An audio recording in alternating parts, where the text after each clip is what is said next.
I would like to introduce this project in a really snapshot way because it's quite a big project. This, as all good research, should come from a question that abounds within our community. I, having been a teacher for a long time and now a senior lecturer within the faculty wider, am passionate about amplifying teachers' voices. We discuss a lot in the community, we hear a lot in the rhetoric about teachers and others having great empathy. It is the word it's the discourse and word of the 21st century. It is, as I have described it in some writing, empathy is the zeitgeist. Whilst I have no difficulty or argument with using a word that impugns more kindness, a way of behaving in better and more responsive ways and relationships to each other, if it becomes, as Michael Anderson has described, an aerosol word that gets sprayed around and lands nowhere, it is of little use to us. So this project was born out of initially some work Thomas and I did with the Teacher Reference Group on the Human Rights Commission, which was then spearheaded by Gillian Triggs, a former Dean of Law here at the school, but then Commissioner for Human Rights. We have between us worked together on our strengths in pedagogy and artistic and theatrical practices. And we have taken the underpinning principles and theory of Stanislavski's methods, and we have used them in a performative way to work with teachers and co-design a particular research project that we've called Towards a Pedagogy of Empathy. I'm not going to talk too much more about it because we have quite a nice film which forms a huge part of our research. This is its debut. So really we should have champagne. It is 99% polished. There are some tweaks because, as with working with the aesthetic, our filmmaker, Sam Bonham, to whom we should give deep credit, and our friend and research assistant, Dr. Claire French.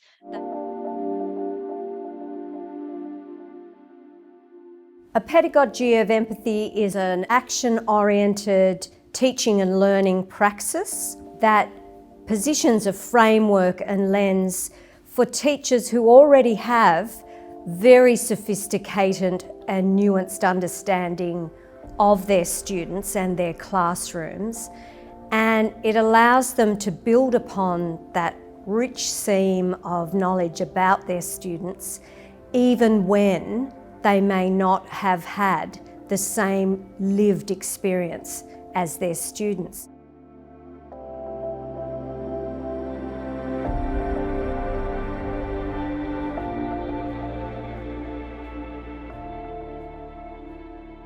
My research is in the area of initial teacher education, principally in the secondary field, but my background and experience and research is an intersection between theatre, education studies and drama in education. The workshop Towards a Pedagogy of Empathy at the Seymour Centre in Sydney interrogated what a praxis might look like within an exchange between professional actors and pre-service and early career teachers. My name is Isabella DeBarge. I'm an actor and an artist and also an educator. And my role on this project was to be a facilitator and also to help design the workshop. We looked at the pedagogy of empathy as sort of the stepping stones of how to build a workshop that scaffolded activities to end up with a final performance, if you will. How we did that was we were looking at the acting process of Stanislavski, which has already got stepping stones, and marrying that with Alison's work. Take it away from like the structure of this is my given circumstance, and this is where we want to move it towards, the kind of reactive, the real fact that, you know, we're just human beings. The trained actors who worked with our teachers were skilled in the Meisner and the Stanislavski methods of actor training. And that actor training lent itself wonderfully to an engagement with teachers whose business it is to inhabit character on a daily basis.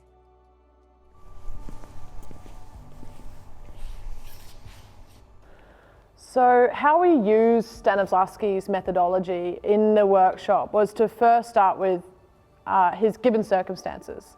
So the given circumstances are the why, the where, the how, the when. Then we move on to the beats, and that's the bits of the script. And so in order to do that, because we weren't working from a script, what we did is we got the paragraph of the situation that we were supposed to be looking at, and then we decided on a sort of vague story with the teachers involved. My name is Jacqueline Simpson, and during the workshop I was one of the teacher participants. I'm currently working as a curriculum specialist for Sydney Catholic schools. We were in groups of 4 or 5 and we had to work with one other person, and we were given a set of circumstances, and I think the actors called it given circumstances. And using just those circumstances, we had to use our body language only and think about the spatial dynamic, our proximity with one another, and only use body language to represent how we were feeling about the circumstances and the situation that we were presented with. It was a really interesting experience as a teacher to have to step into the students' shoes and think for a moment how they would respond to different situations. Because the day was all about embodied practice and the doing and performing, you access this really rich understanding of other perspectives that you would typically, I think, treat much more superficially. Maybe it's just an anxiety and a pressure where you have to get this done now, and so those circumstances are pushing you toward being in a powerless position. The workshop saw empathy as actionable knowledge for the other, and metaxis then as a meeting point for assemblage and dialogue in order to make the other familiar and the familiar strange. The teachers and actors developed a series of vignettes that explored potential challenges by students to the teachers in classroom situations. Great, okay, well let's just take it away with what we know and see what happens so we can workshop. Are we at the end of So it's at the end of the class? Yeah, so Alright. packing up, why don't you end the class and then turn away and gather your things.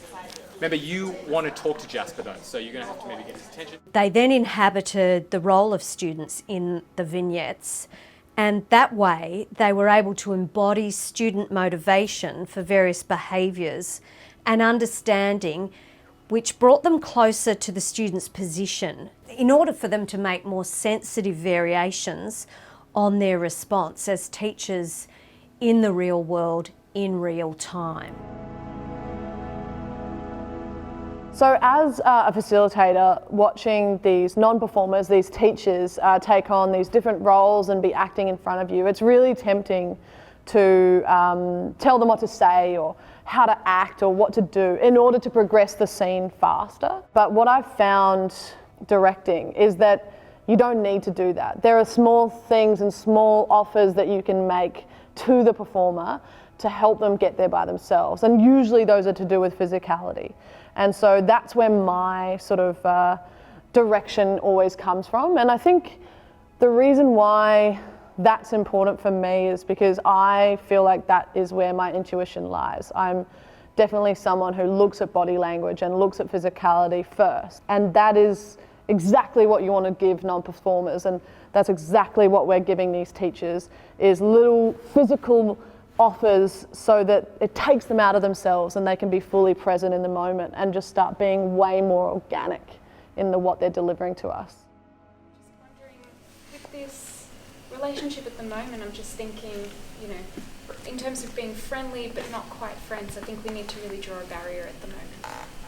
It's a bit of a weird thing to say. What do you mean? Teacher brings up the gift. So just the gift that was left on my desk the other day, that kind of thing just really isn't appropriate, unfortunately. I didn't give you a gift. I'm not a gifts person, miss. I'm much more of a words person. Yeah. And I can see that in your work, but it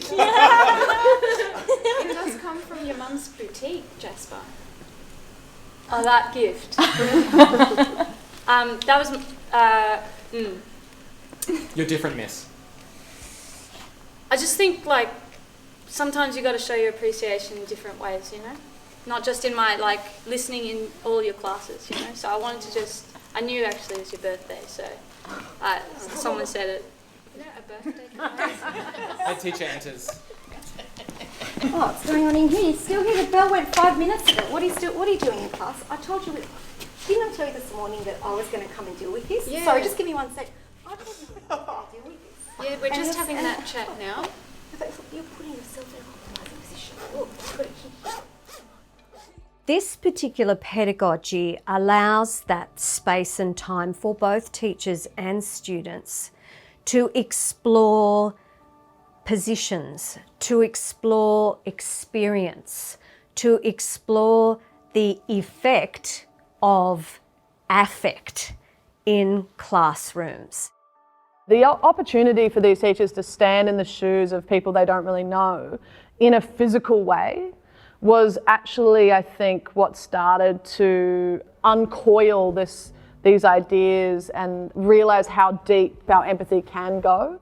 When you talk about empathy, it really is to me about understanding and listening really deeply and attentively so that you can have these deeper conversations with others about what it means to have lived through that, to have had that experience, rather than to think for a moment in a really fleeting and superficial way, yes, I know how you feel. So I think the day through drama and through performance and through the embodied expression really allowed us to think about empathy as something that's far more complex, something that has so many nuances and intricacies. Once I looked at it and broke it down and saw that it was these building blocks towards a deeper sense of empathy and actually creating a framework for that so that you don't have to try and just get there, you can actually follow some steps towards it.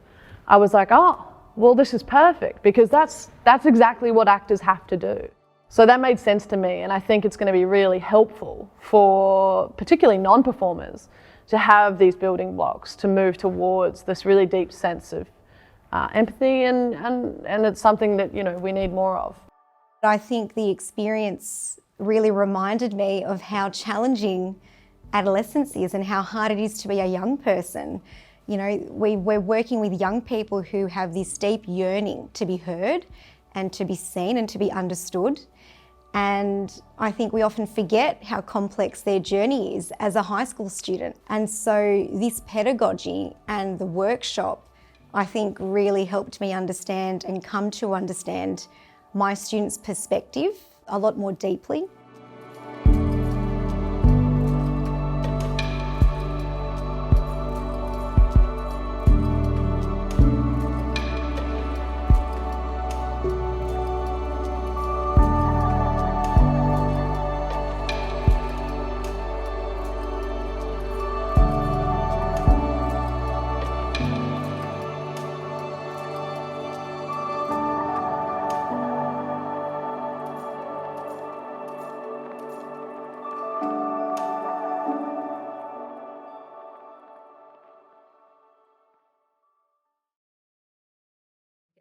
And I did want to, I erroneously didn't mention at the start that every single teacher participant in this project is an alumni of our School of Education, and every single teacher came over successive weekends completely without any pay or incentives. So I think that's a lovely reflection of the project and of our School of Education and Social Work as well. It's worth mentioning.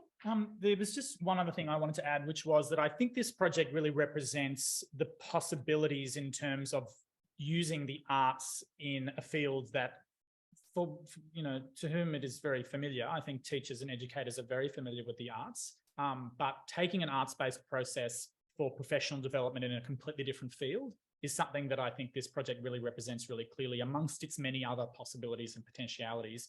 So I think one of the reasons why we thought it was important to demonstrate this through the showcase today was because perhaps there is a partnership that your organisation can foster with an organisation that is, entirely unrelated from your everyday practice.